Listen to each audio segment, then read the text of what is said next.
बिहार का पंचायत चुनाव अब अंतिम पड़ाव में पहुंच चुका है। 7वें चरण का मतदान संपन्न हो गया, मतगणना भी हो गई है। अब 8वें चरण का में चुनाव होना जरूरी है। और जैसे जैसे अब संपन्न समाप्ति की ओर जा रहा है पंचायत चुनाव, तो अभी 1-2 और चुनाव होने हैं जो गांव की सरकार को पूरा करता है, त्रिस्तरीय पंचायती राज व्यवस्था को संपूर्ण बनाता है। तो ग्राम पंचायत सबसे निचला स्तर होता है। ग्राम पंचायत में अब चुनाव जो होगा वो सबसे पहला चुनाव होगा उप मुखिया का। उप मुखिया का चुनाव जैसे ही 12 दिसंबर को 11वें चरण का मतदान खत्म होगा, उसके बाद रिजल्ट होगा। रिजल्ट होने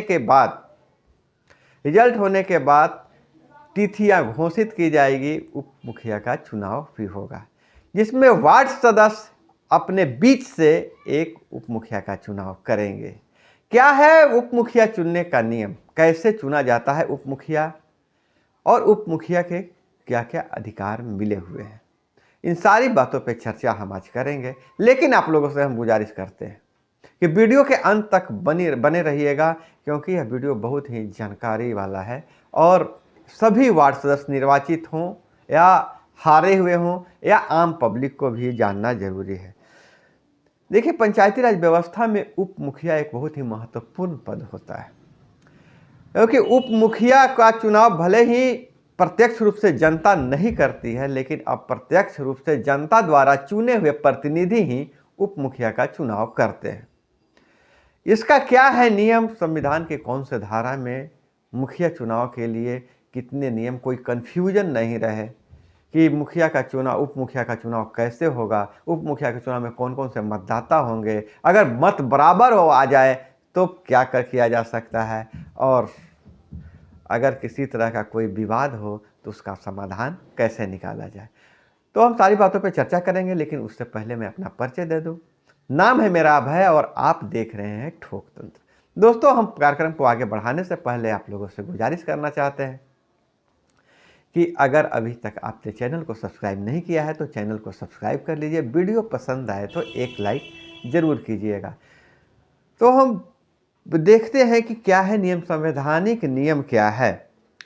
मुखिया उप मुखिया का निर्वाचन। मुखिया का निर्वाचन कैसे होता है आप जानते ही हैं कि मुखिया उसी ग्राम पंचायत के मतदाता सूची में दर्ज व्यक्तियों द्वारा प्रत्यक्ष निर्वाचन से निर्वाचित होता है। और दूसरा बात है, मृत्यु, त्यागपत्र, अयोग्यता, पदच्युत अथवा अन्य कारणों से मुखिया पद रिक्त होने पर उस ग्राम पंचायत में यथाशीघ्र उपधारा 1 के उपबंधों के अधीन मुखिया निर्वाचित किया जाएगा। परंतु यदि मुखिया पद 6 माह से कम अवधि के लिए रिक्त हो तो चुनाव नहीं कराया जाता है। यह नियम हम आपको बता देना चाहते हैं। पर चुनाव के पश्चात प्रत्येक ग्राम पंचायत द्वारा अपनी प्रथम बैठक, समझिए, चुनाव के पश्चात रिजल्ट घोषित हो गया तो उसकी पहली बैठक में अधिनियम की धारा 12 की उपधारा 1 के खंड ख के उपबंधों के अधीन चुने हुए सदस्यों में से एक उप मुखिया का चुनाव उसके द्वारा बहुमत से किया जाता है। आप ध्यान दीजिएगा, ध्यान रखिएगा कि पहली बैठक निर्धारित होगा 12 दिसंबर के बाद। 13, 14, 15 तक सारे रिजल्ट आ जाएंगे। उसके बाद निर्वाचन आयोग द्वारा एक तिथि निर्धारित की जाएगी, वह पहली बैठक होगी ग्राम पंचायत की, वह पहली बैठक होगी। शपथ ग्रहण के बाद, पहले तो शपथ ग्रहण होगा, शपथ ग्रहण के बाद फिर एक पहली बैठक की जाएगी। और वह बैठक जो है हो जाएगा पंचायती राज अधिनियम के धारा 12 की उपधारा 1 के खंड क के उपबंधों के अधीन चुने गए सदस्य, ध्यान दीजिएगा, चुने गए सदस्य जो ग्राम पंचायत सदस्य जो चुने गए हैं उनमें से एक उप मुखिया का चुनाव उनके द्वारा बहुमत से किया जाएगा। उप मुखिया के चुनाव में ग्राम पंचायत का मुखिया मतदाता होता है।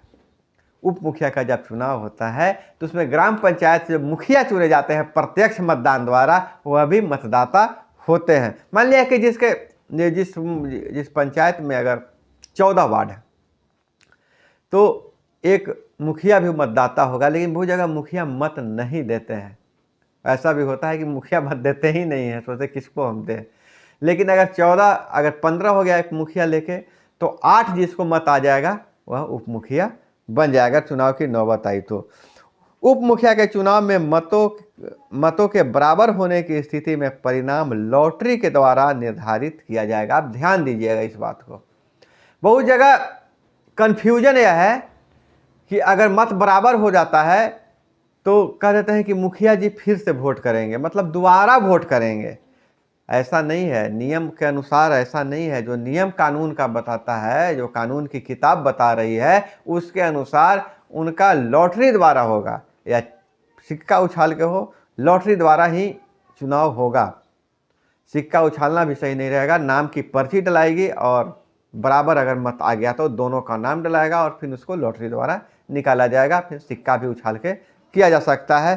तो यह ध्यान रखिएगा। बहुत जगह पंचायतों से पिछले बार भी मिली थी जानकारी कि मत बराबर आ गया तो कहा गया कि मुखिया जी फिर से वोट करेंगे। तो मुखिया जी को 2 वोट का अधिकार नहीं है, 1 ही वोट करेंगे। अच्छा, ठीक है। यदि किसी ग्राम पंचायत में मुखिया एवं उप मुखिया के पद एक साथ रिक्त हो जाते हैं तो संबद्ध पंचायत समिति का कार्यपालक पदाधिकारी इस प्रकार की स्थिति होने के 15 दिनों के अंदर उप मुखिया के चुनाव हेतु बैठक बुलाएगा। अब मान लीजिए ऐसा कुछ संभावना हुआ कि उप मुखिया और मुखिया का दोनों एक साथ पद खाली हो गया, या मान लिया कि मुखिया का पद खाली हो गया किसी कारणवश, अच्छे ही कारण हम बता रहे हैं, कोई बुरा कारण नहीं समझिएगा। मान लीजिए उनकी नौकरी लग गई, वो त्यागपत्र करके चले गए तो खाली हो गया, और उप मुखिया की भी नौकरी लग गई, तो दोनों पद खाली होने की स्थिति में जो बीडीसी के जो कार्यपालक पदाधिकारी होते हैं, फिलहाल तक तो बीडीओ थे, अब तो चेंज हो गए हैं, पंचायती राज पदाधिकारी हो गए हैं, और फिर नया नियम आ गया कि बीडीओ ही रहेंगे। देखिए क्या क्या हो रहा है खेल।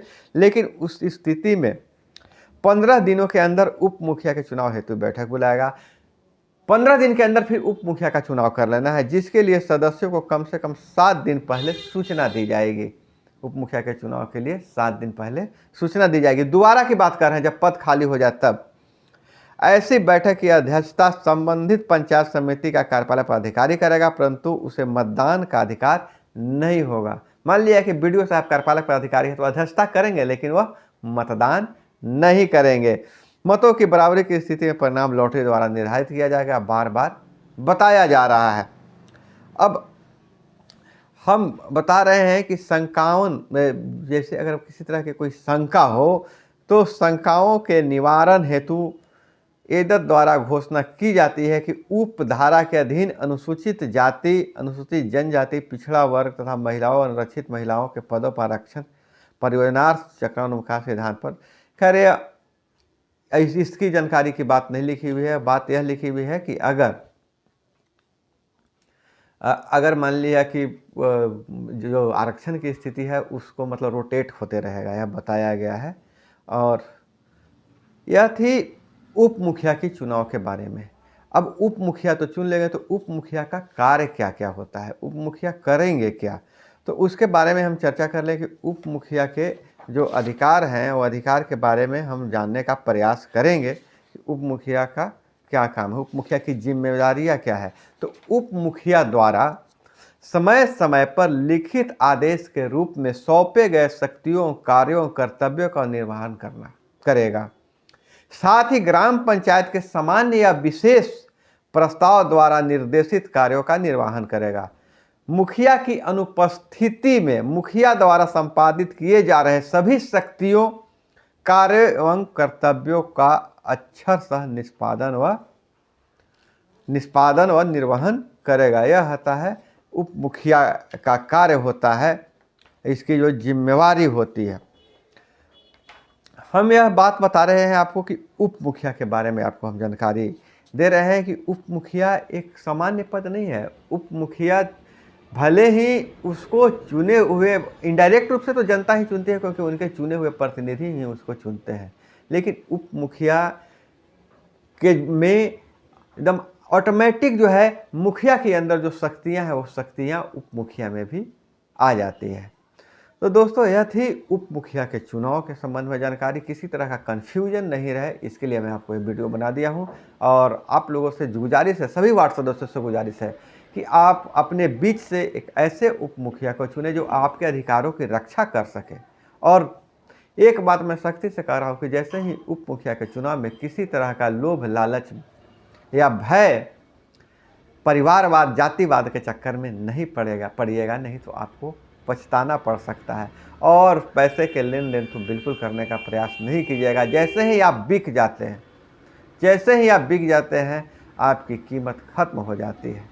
तो आप लोगों से गुजारिश है, मुझे समझ जितने भी जीते हुए वार्ड सदस्य हैं सभी को मेरी बहुत शुभकामनाएं हैं। बहुत सारे लोगों ने फ़ोन करके बताया है, कमेंट में लिखा है कि चुनाव जीत गए हैं।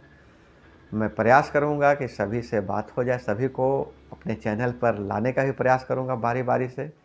तो इसी तरह की जानकारी के लिए जुड़े रहिए हमारे साथ। मिलते हैं अगले वीडियो में। जय हिंद, वंदे मातरम।